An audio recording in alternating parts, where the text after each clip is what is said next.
유튜브와 같은 영상도 이와 같이 편하게 볼 수가 있는 겁니다. 유튜브 영상을 전체 화면으로 이렇게 키우게 되면 바로 회전이 이루어집니다. 아직까지 베타 버전에서만 제공되는 기능인 만큼 자잘한 버그나 오류를 갖고 있습니다. 스와이프를 할 수 있는 방법이 없기 때문에 제어 센터도 나오지 않습니다. 또한 창 크기 조절도 되지 않아 글씨가 너무 작게 보인다는 분들도 있습니다. 베러 디스플레이 이 앱을 통해 가지고 하이 DPI를 유지하면서 적절한 수준으로 해상도를 낮춰서 쓰시는 것을 추천드립니다. 1920, 1080 이게 아니라 1344, 756 이렇게 넣어주시면 창 크기가 훨씬 더 커지게 되죠. 전체적으로 사용할 수 있는 공간도 줄어들지만 아이폰의 글자를 좀 더 커지게 볼 수가 있게 됩니다.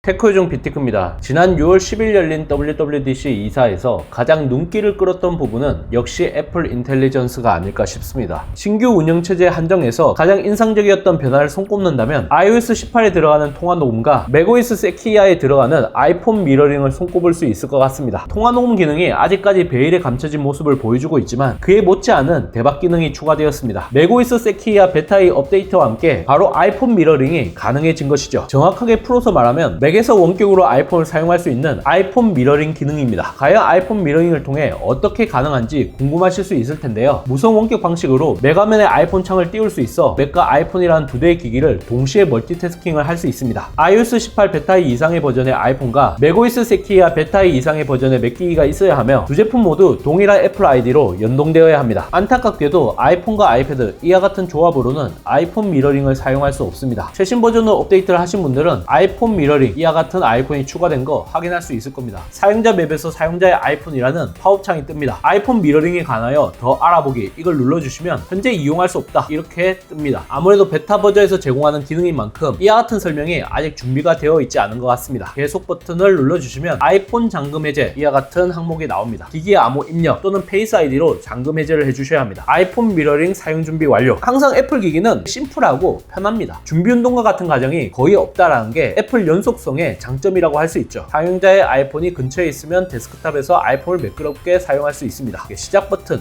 이걸 눌러주시면 짠! 아이폰의 미러링이 잠겨 있음 이렇게 뜹니다. 처음 연결하기 위해서는 맥 로그인 암호를 입력을 해주셔야 합니다. 이와 같이 아이폰이 사용 중인 상태에서는 아이폰 미러링을 쓸 수가 없습니다. 잠겨진 상태에서 사용을 할 수가 있는 겁니다. 자동으로 인증을 할 수도 있고요. 매번 묻기도 할 수가 있습니다. 계속 하려면 아이폰 미러링 앱 인증이 필요합니다. 암호를 입력해 주시면 이와 같이 아이폰의 화면이 맥과 연결되어 있는 디스플레이로 뜨게 됩니다. 압도적인 애플 기기 간의 연속성을 기반으로 하는 만큼 iOS와 맥OS 간의 경계가 사실상 모호해지는 겁니다. 마우스로 연결된 상태인데 마우스의 스크롤을 지원을 하지 않습니다. 하단에 있는 이 바 눌러주시면 이와 같이 홈 화면으로 빠져나옵니다. 트랙패드로는 스크롤이 정상적으로 되는데 버벅거리는 그런 느낌이 있습니다. M4 아이패드 프로 11인치 모델에 연결되어 있는 매직 키보드의 트랙패드로 지금 조작을 하고 있습니다. 맥과 아이패드 그리고 아이폰까지 모두 사용을 할 수 있게 되는 겁니다. 우측 상단에 있는 이 아이콘을 누르면 홈 화면으로 이동을 하게 됩니다. 그리고 그 옆에 있는 아이콘은 최근에 실행된 앱들을 이와 같이 확인을 할 수가 있습니다. 웹툰을 좋아하시는 분들은 여기서 바로 감상을 하시면 됩니다. 바로 방향으로 실행된 앱 같은 경우는 화면이 자동으로 회전이 이루어집니다. 아이폰 미러링이 되어 있는 상태에서는 이와 같이 아이폰의 미러링 상태라는 것을 보여줍니다. 맥에서 사용하는 키보드, 트랙패드, 마우스로 아이폰을 조작할 수도 있고 음성도 바로 들을 수 있습니다. 아이폰의 잠금을 해제하면 이와 같이 모바일 기기로 바로 실행이 이루어집니다. 아이폰을 사용하게 되면 맥의 아이폰 미러링은 자동으로 종료가 되는 겁니다. 아이폰과 맥 사이에 매끄럽게 드래그 앤 드롭이 가능하다는 점 상당히 유용합니다. 아이폰에 있는 사진 이런 것도 쉽게 복사를 해서 편집을 할 수 있고요. 사용자 맞춤형 배경화면과 아이콘은 아이폰에서 기본적으로 설정되어 있는 그대로 보여집니다. 이와 같이 홈화면에서 페이지를 넘겨가면서 자주 사용하는 앱을 실행하거나 찾아볼 수 있습니다. 조금 잘 안 넘겨지는 그런 부분이 좀 있긴 합니다. 다이나믹 아일랜드가 제대로 나오지 않는 이런 버그도 좀 있습니다. 아직까지 베타 버전이라서 이런 부분이 좀 깔끔하지가 않습니다. 이 과정에서 아이폰은 계속 잠겨져 있기 때문에 어느 누구도 아이폰을 열어보거나 사용자가 무엇을 하는지 엿볼 수 없습니다. 맥북을 쓰신 분들은 화면을 훔쳐보면 아이폰도 보여지니 이 부분이 걱정이라고 생각할 수 있는데 시야각을 줄여주는 보안 필름을 붙여서 쓰면 되는 겁니다. 그렇다면 아이폰 미러링을 이용하면 어떤 효용 가치를 제공받을 수 있을까요? 아주 요긴하게 활용할 수 있는 꿀팁에 대해서 알려드리겠습니다.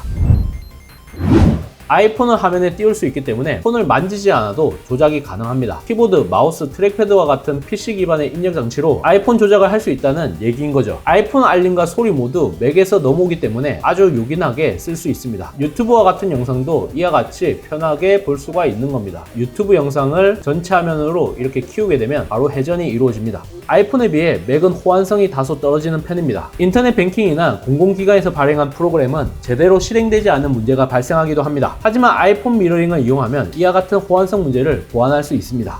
우리원 뱅킹, 생체인식 이런 거는 안 되겠지만 이와 같이 패턴을 이용해서 들어가는 것은 충분히 가능합니다. 인터넷 뱅킹 이런 걸 이용할 때도 상당히 유용하게 쓸 수가 있습니다. 예약 구매 이런 걸 해야 될 경우도 있잖아요. 앱에서 구매를 해야 추가적인 할인을 받을 수 있는 경우도 있거든요. 그럴 때는 아이폰 미러링을 이용해서 특정 앱으로 구매를 하시면 됩니다. 넷플릭스, 세로에서 가로로 이와 같이 회전이 이루어집니다. 이렇게 미리 보기는 나오게 되지만 풀 화면에서는 이와 같은 콘텐츠가 나오지 않습니다. 이게 아마 DRM 같은 게 걸린 거 아닐까 라고 추정이 되는데 이 부분은 좀 더 확인이 필요할 것 같습니다.